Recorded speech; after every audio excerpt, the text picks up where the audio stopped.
If I had to pick one single weapon or weapon type that I said was my absolute favorite weapon to use in all of Destiny, I'm going with Waveframe GLs. I honestly just don't think there is anything out there that can compete with the ad clear they can provide in terms of other special weapons, and at the end of the day, all you do is click once and everything falls over. These things are effortless to use. Before we kick things off though, if you guys do find any of the information in this video useful, then make sure to drop a like and sub below. Subbing is free, it helps me out a ton with these videos, and you can always unsub later. Thanks. Yo, what's going on guys? It's Martyrs here, and with the release of technically 3 brand new Waveframe GLs this season, I figured I'd make a video similar to the one I put out last season for the Deafening Whisper, but instead of looking at one Waveframe, I wanted to compare all 3. So today, we're going over all of the legendary Waveframes we have in D2. We're going to be looking at what is easiest to get, what Waveframe is the best, and what roles you should be going for. And I think the choices that I make and have in this video might surprise most people. Now technically in the game, we currently have 5 Waveframe GLs. One of these is going to be the brand new exotic Waveframe Dead Messenger, which although the exotic perk kind of sucks, it is still an absolute beast of a weapon, which is super useful in things like the new Vow of the Disciple raid. And then we also have Martyrs Retribution, which was the first ever Waveframe we got in all of D2. This was by far my favorite of all the Waveframes because of the role I had. It has since been sunset, so we can no longer use it in endgame activities, but one of the Waveframes in this video that I'm going over is going to have a very similar role, which will make it stand out compared to the others. So of the Waveframes we can realistically get new roles for, the first is the Deafening Whisper from Season of the Hunt. This is Void, and last season it was super easy to get roles for, as you could just decrypt Umbral engrams at the helm, but now I honestly am not sure how to get this drop or if you even can anymore. If you manage to get one this season or know if they are available through certain sources, make sure to let me know in the comments below, but for now we will just go over the 2 main roles that players used on this weapon. First is going to be Lead from Gold and Auto-Loading Holster. This is one of the only weapons in the entire game to roll with autoloading in the second perk slot, which really opened up the possibility for some crazy perk combinations, but the issue was the only perk that was really a good pair with autoloading was Lead from Gold.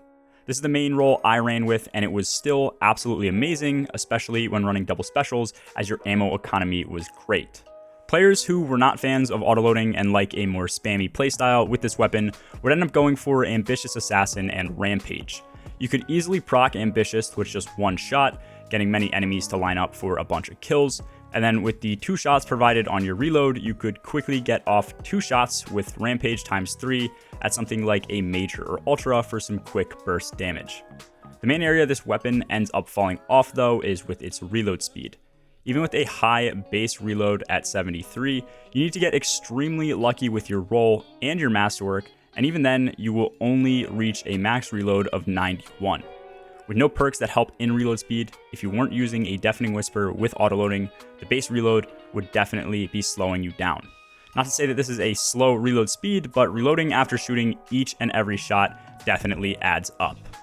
When Vow of the Disciple launched with craftable weapons, we got access to a brand new arc Waveframe, the Forbearance. This weapon has 2 main features that no other Waveframe in the game has, which makes it stand out and is a beast for endgame content. First is the perk Chain Reaction. It's no secret that Waveframes shoot in a very narrow AoE, but having Chain Reaction essentially negates the need to shoot multiple shots at enemies who are spread out. Just hitting one enemy in a wide crowd with Chain Reaction makes everything explode, putting this Waveframe as the best in class for ad clear. Now with this, we also have the intrinsic weapon perk Soul Drinker, which provides health back on reload for the amount of hits before reloading.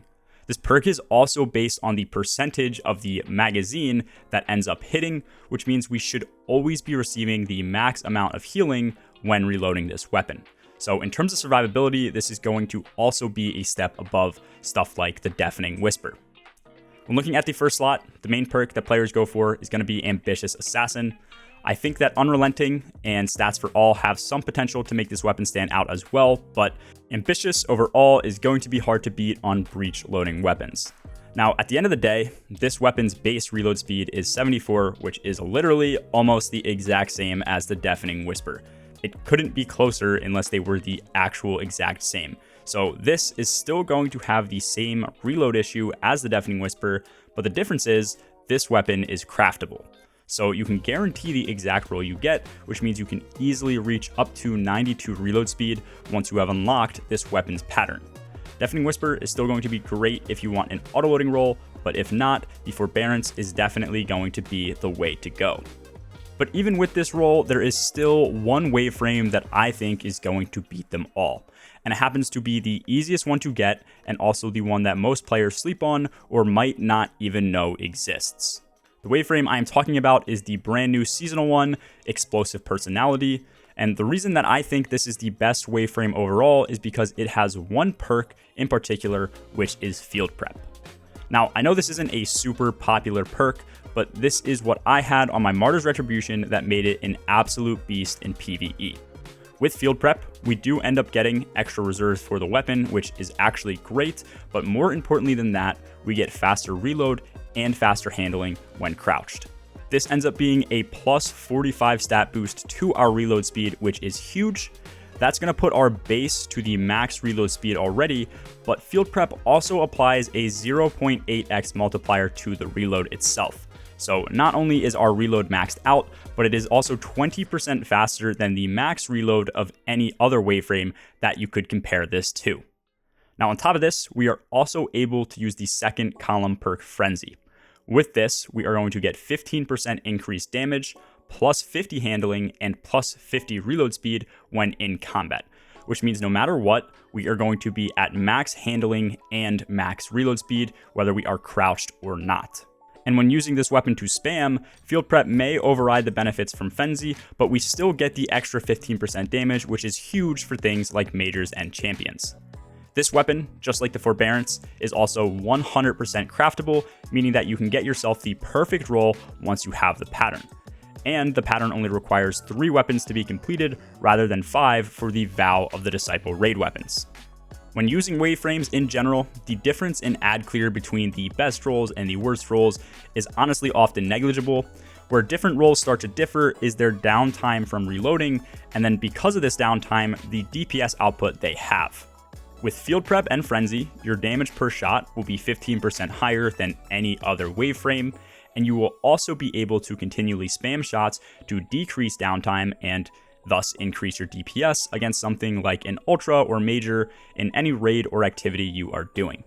Even when it seems like it may lack in ad clear compared to the Forbearance with Chain Reaction and Ambitious, realistically, you can probably spam 2 shots with a reload in between at the same speed that you can shoot 2 shots regularly after Ambitious gets procced. Let me know which Waveframe you are going to go for in the comments below, or if you already have it. I think each roll has something to offer, but I am specifically excited to try out the Explosive Personality once I can get that crafted. That's all for this video, guys. Peace.